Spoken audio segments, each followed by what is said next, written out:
Всех приветствуем! Давайте сегодня поговорим о Хабаде. А почему бы нам не поговорить про Хабад?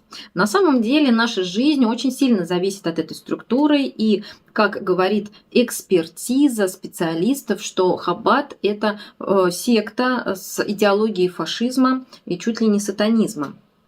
Так какое имеет отношение она к нам? Сегодня мы разберемся с вами по фактам.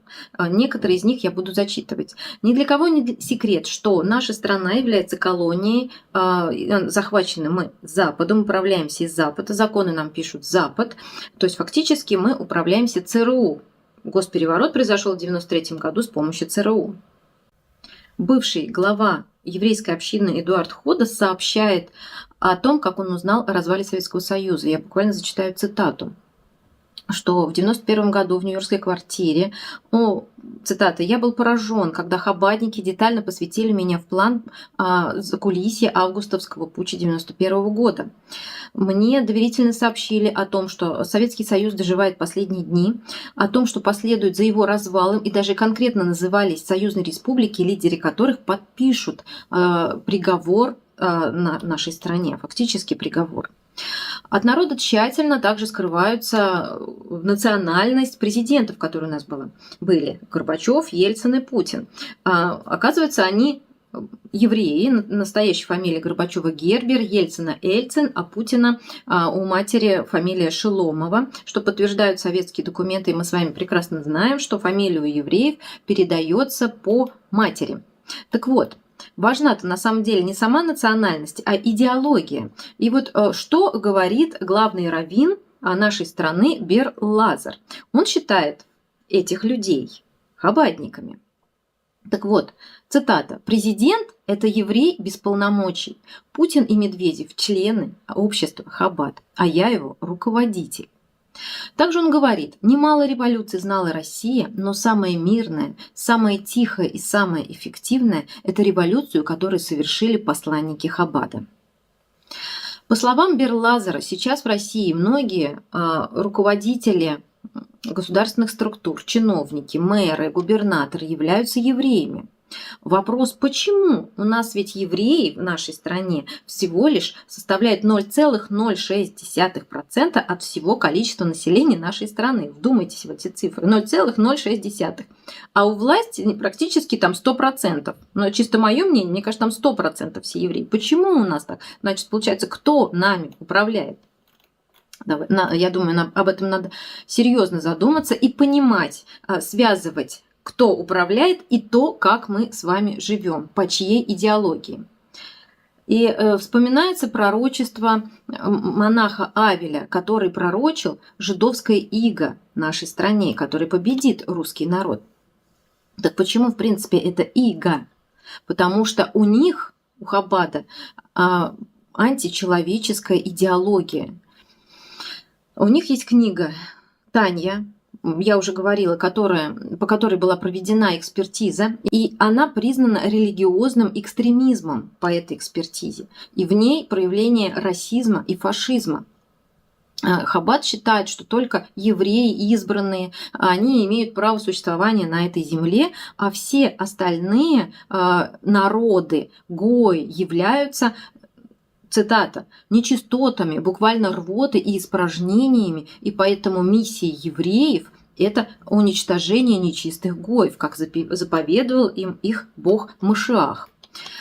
Знаете, я думаю, может быть, сложно вам воспринимать эта информация, казалось бы, религиозная, да? Но если мы понимаем, что руководители нашей страны относятся через вот эти факты, которые я озвучиваю, действительно к Хабаду, к этому направлению, к движению, а у них есть своя идеология, они обязаны ее реализовывать в жизни, так они это и делают. Понимаете, поэтому вот наша жизнь – это реально последствия их деятельности. Мы просто должны понять суть, почему и откуда, и как нам изменить это, мы должны понимать саму причину.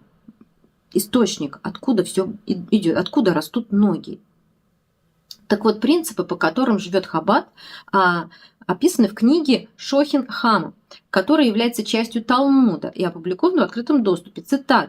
еврей может иметь все, что он найдет, если это принадлежит гою.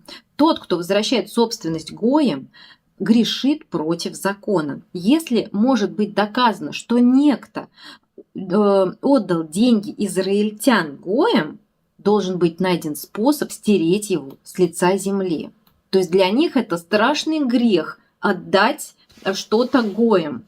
А самое праведное для них – это отобрать у гоев все, вплоть до жизни, я так понимаю. Так вот, Путин дал Хабаду в нашей стране зеленый свет. Он всячески поддерживает Бер-Лазар. Но когда приехал к нам Бер-Лазар, он сразу дал ему российское гражданство. Теперь у этого человека 3 гражданства. Гражданство – это израильское, американское и российское. И вот цитата бывшего главного раввина России Адольфа Шаевича, как это вдруг раввин Бер-Лазар стал раввином России. Шла конференция, в повестке никаких выборов не было. Кто-то приехал из Кремля, вызвали Лазара и через 10 минут объявили, что сейчас будут выбирать главного раввина России. И вот 2 десятка раввинов, из которых 18 иностранцев, его выбрали. Они, грубо говоря, секта. Цитата закончилась. И получается, что начиная еще с 91-93 годов в нашей стране управляет Хабад, потому что у нас даже Ханука празднуется в Кремле. Бер-Лазар зажигает торжественно минору ежегодно на центральной площади, на площади Революции, в центре Москвы. И в этой процедуре участвуют первые лица государства, в том числе и Путин. Не зря у нас люди подавали свои заявления в Москве, узнавать вообще Путина, а ты кто? У тебя какая национальность? Русский ты? Еврей ты? Почему? Какое у тебя вероисповедание? Почему ты зажигаешь свечки рядом с Лазаром на Хануке, и в то же время ты зажигаешь свечки в православной церкви? Ну такого же быть не может. Ты нам ответь, пожалуйста. Но людям никто не ответил. Что получается? Что все это правда? То, что люди задавали вот эти вот вопросы. Так вот, очень красноречиво показывает отношение к народу высказывания и цитаты некоторых людей. Например, Юрий Гусаков, идеолог «Единой России». Страну населяет звероподобный сброд, которому просто нельзя дать возможность свободно выбирать. Этот сброд должен мычать в стойле, не ломиться грязными копытами в мой уютный кондиционированный офис. Людмила Нарусова, мать Ксении Собчак, экс-сенатор, цитата: «Хуже русского нет никого в мире. Истреблять всех поголовно. Меньше народа, больше кислорода. Вам мешает российский народ, его нужно ликвидировать». Вот так, ребят. Что еще нам важно знать про Хабад? Что они совершают ритуальные жертвоприношения и убийства. И это вскрылось в их центральной квартире в Нью-Йорке, где открылись вот эти подземелья, были обнаружены, и в этих подземельях, в ходах стояли многочисленные детские кровати с матрасами, с детскими, со следами крови. То есть фактически можно сделать вывод, что действительно они совершают жертвоприношения. И ведь очень много есть таких фактов и доказательств, но почему-то наша система власти, она не берет и не проверяет структуру Хабад вообще никак, как бы люди не писали и не изъявляли факты их преступлений. И опять же можно сделать вывод, кто в стране руководит. И что у нас жертвоприношение, да? То есть с приходом Путина у нас огромное количество терактов. По-моему, уже более 2000 за 24 года правления, 2000 терактов. Это по минимальным подсчетам, вы представьте себе. И теракты, и взрывы, и пожары, и затопление лодок. И все это, как правило, происходило накануне еврейских праздников. Я вот буквально зачитаю несколько из этих праздников. Взрывы жилых домов в России с 4 по 16 сентября 1999 года произошли во время еврейского Нового года, накануне судного дня евреев и Йом-Кипур. Гибель подлодки «Курск» 12 августа 2000 года. Курск вышел в море 10 августа, в день 9 Авы, траурный день евреев. 2 взрыва в московском метро 30 марта 2010 года, за день до Песаха произошло. Разбился самолет с хором имени Александрова 25 декабря 2016 года, на следующий день после начала Хануки. Взрыв в метро Санкт-Петербурга 3 апреля 2017 года, ровно за неделю до Песаха. Гибель детей в торговом центре «Зимняя вишня» с 25 по 26 марта 2018 года, это ровно за неделю до Песаха. И список можно продолжать долго, и возьмем последний Крокус Сити Холл, террористический акт, который произошел буквально за день до праздника Пурима. Что это, как не жертвоприношение, ребят? И многие, кстати, люди это понимают, что очень радует. Понимают, что не 4 таджика совершили этот террористический акт, а что это было фактически ритуал и жертвоприношение на наш русский народ. И действительно складывается впечатление, что начиная с 91-93 года, с госпереворота, в нашей стране огромное влияние имеет Хаббат. И вся наша жизнь напрямую связана непосредственно с его деятельностью. Так вот, прошли выборы. Без выбора у нас. Мы выбрали якобы президента. И мы с вами, как народ, мы обязаны, так как мы соблюдаем закон, мы обязаны признать эти выборы нелегитимными, потому что они произошли в нарушение наших законов, российских законов, законов нашей страны. А значит, мы должны признать их нелегитимными и отправить в отставку Путина, который опять встал в руля нашей страны на следующие 6 лет. Я уже говорила, чьей последователем он является, чьим представителем он является, можно представить, какая жизнь будет дальше у нас в стране.